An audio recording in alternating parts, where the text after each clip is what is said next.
Chapter 8 of All the World by Charles Monroe Sheldon. This recording is in the public domain. Chapter 8. It was Rekwa who opened the door. At sight of Dick, she turned very pale, and without a word started to close the door in Dick's face. But he put his foot against it, came in, shut it, and leaned back on it. "I've just heard the news about your father, Rekwa, and had to come."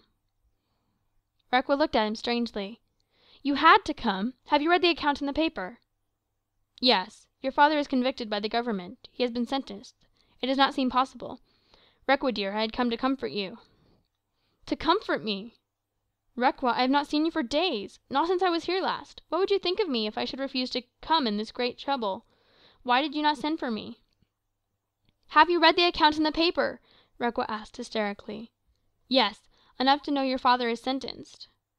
"But you have not read all. That is not all. If you had read all you would not be here in this house." "What do you mean, Rekwa?" "You have a paper there in your pocket." Rekwa pointed a trembling finger at the paper Dick had brought. "Read that before you touch me." Rekwa drew back a step closer to her. He drew the paper out of his pocket, and smoothing it out, began to read more of the details under the headlines. As he read on, he became so absorbed, so horribly interested in the government narrative, that he forgot where he was, forgot Rekwa's presence, forgot everything, but the expert official statements he was reading, statements that convicted Rufus Randall of a crime so great that he wondered, as he read on, what action his father could take when he knew all. These are a few paragraphs which burned into his memory.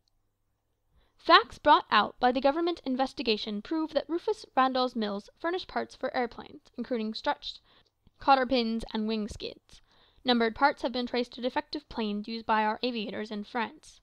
It is conclusively proved by these numbered parts that material furnished by the accused, Rufus Randall, was so defective that the lives of several gallant men were endangered, and some were actually lost. In reply to request from investigating committee officers of Aviation Section, Division of Flying Corps, American Experiment Company No. We regret to say that the death of Lieutenant Albert Ward was due in part, if not wholly, to a defective plane, parts of which were issued from Rufus Randall's mill in Bradford, September .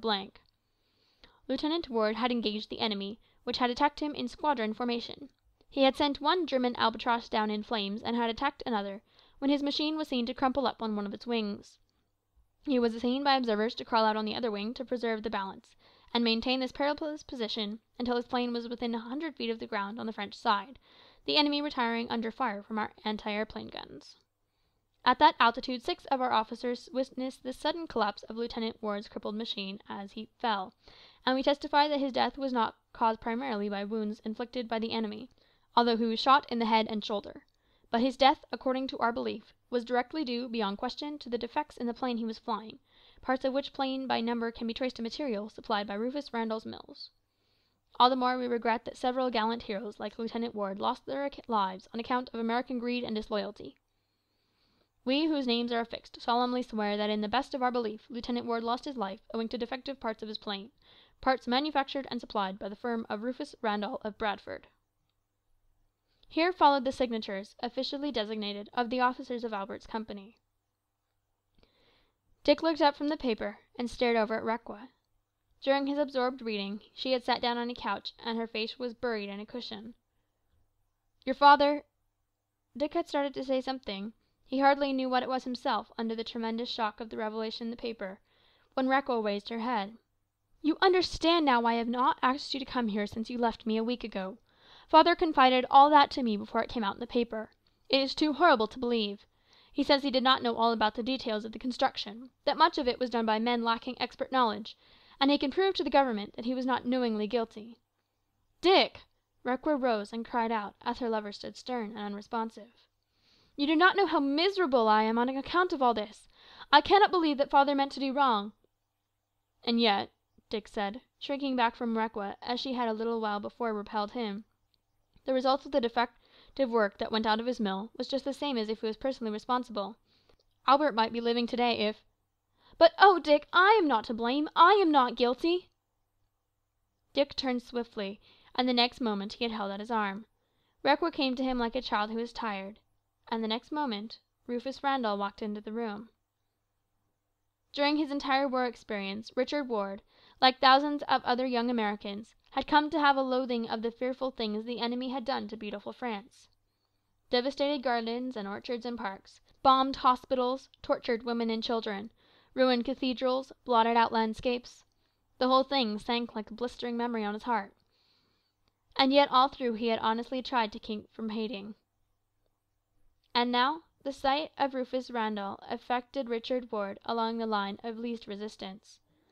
And he was tortured in soul over his loathing of what this man had permitted through his greed for profits and his resistance to the feeling of personal antagonism he had for him. Randall stared at him as if not sure of his presence. "What are you doing here?" he asked, speaking slowly. "I came to comfort Requa for this," Dick said, looking at the paper his hand still held. "Lies! I can prove my innocence to the government. Do you think I would purposely—" "I am not here to judge you," Dick cried suddenly. Then he looked at Requa. She had fainted. He carried her over to the couch and laid her down. Randall went out into the hall and called his servant, and Dick waited only a few moments of embarrassing uneasiness on Requa's account. When he went out into the hall, Randall followed him. Dick noted now, as he had not at first, the look on Randall's face betraying the burden he was carrying. "Tell your father I would like to see him, will you?" Randall spoke with difficulty. "Tell him yourself." "And I will!" Randall flared up with the white heat of sudden passion. He had picked up the copy of the journal which Dick had dropped when Requa fainted, and he now tore it apart with his big hands and stepped on the pieces as he followed Dick to the door. Dick did not even turn around as he went out. It seemed to him he would choke if he tried to speak. He heard the door shut heavily behind him and went on down the walk. As he came out to the street, 3 or 4 men in the group still standing about the way came over to ask him about Randall. "How's he taking it?" Bert Chandler's father was one of the men who asked. Dick answered in general terms. "Hanging's too good for him," another man said. A group formed about Dick as he tried to move along. He was annoyed and angered by the interruption at a time when he was excited over his own feeling. "When will the government arrest Randall?" asked one. "He will give more bail and keep out of jail all right," said another. Dick managed finally to escape and start for home. He dreaded the meeting with his father, and he could not help wondering what the result of the meeting would be if Randall and his father should come together. But he had forgotten momentarily one thing among a multitude that the war had done for the folks at home. For months the people in America had been living daily, almost hourly, in the atmosphere of great events. Shock had succeeded shock. Sensations had become commonplace. Death and destruction were everyday occurrences. People's hearts and minds were not capable of responding to all these events in proportion to their magnitude. There were too many of them. And there is a merciful limit to what the heart can endure or the mind entertained. So Dick, if he had better understood all this, might have been prepared for the sight of his father calmly going over the newspaper details of Randall's case as the Government Commission had given it out to the public. The evidence against Randall was so overwhelming and so conclusive that any possibility of a mistake was out of the question. Randall was simply whistling in the dark when he said he could prove his innocence. For days he had been living a death in life. The fear that had gripped him had forced a confession from him with Requa, a week before the final result was made public. All this John Ward must have grasped as he read the account given out sensationally that evening. He sat in his study confronting Dick, who had come in somewhat nervously. "You know all about it, Dad?" "Yes, Dick, it's dreadful. But it's no more dreadful than 100 other things we have lived to bear during these past years. And do you know, I find myself thinking almost more of what is going to happen to Randall and Requa than of any effect on ourselves." Something like a wave of relief swept over Dick. "Oh, Dad, you can think of Requa, even now, can't you? She is not to blame. She is not to blame." "No, lad, she is not to blame. But the innocent always suffer with the guilty, only in a different way." "And Mr. Randall said he was going to see you. Will they let him? Will you see him?" "He will not be formally apprehended before tomorrow, and he will be free to come any time before then. Yes, I will see him. But Requa, you cannot press the point of her going with you now." "No, Dad," Dick said slowly. "Her father has a claim. I don't deny that." "And is your own purpose unchanged? Even if finally Requa should make her choice to stay, will you go?" It was a direct question, a characteristic Ward, point blank question from father to son, and Dick, although used to that sort of frankness ever since he was a child, shrank a little, and hesitated before he answered. "Yes, I will go, even if I have to go alone. But oh, dad, after all these years, without home, and love, and " Dick broke down, and his father comforted him as he used to do when Dick was a little boy. But it was the greatest proof he could have of the entire consecration of Dick to his call, that it sounded louder to him than even his natural craving for all that Requa meant to him.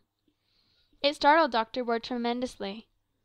After Dick had gone up to his own room, his father dropped the paper which contained the dramatic account of Albert's death, and as if that incident had affected him only for a moment, he let his mind dwell on the living fact of his younger son's consecration to an ideal that measured far more than any earthly ambition for pleasure or personal happiness. How great must have been the world's need of help that Dick had seen on the shattering battle lines of France and Palestine! What momentous pressure must lie on his heart now to go into all the world and do his part as he had already gone once! The marvel grew as Dr. Ward dwelt upon the astonishing fact, a fact that outweighed at every angle the particular and detailed way in which Albert had met his death on the field of the world's honour. The week that followed Rufus Randall's tragedy was full of events that made fast and important history. On the technicality allowed him, he secured further bail pending final decision. Owing to the government's decision to proceed deliberately with this special case, which was attracting widespread attention, no immediate return was handed down. The Bradford citizens were divided in sentiment owing to Randall's long standing as a philanthropist, but the great majority were clamouring for his imprisonment. And still he did not fulfil his threat made to Dick and come to see Dr. Ward. And the days sped by to another Sunday, filled with the Spirit's power even more than on the days which had already been marked. Even Dr. Ward, with all his optimism and faith in what had already been made manifest, was moved to the depths of that day's results. News which everyone had received of the open call from Mexico and Asia and Africa, and the government call for expert architects, farmers, and business men to heal the gigantic war wounds of the world, stirred the entire country. The President's proclamation for volunteers along these lines sounded on the hearts and minds of Bradford Ambulance No. 241 like a new call to the colours. And at the close of that memorable day, a gathering larger than the parsonage could comfortably contain waited for conference and prayer. Chapter 9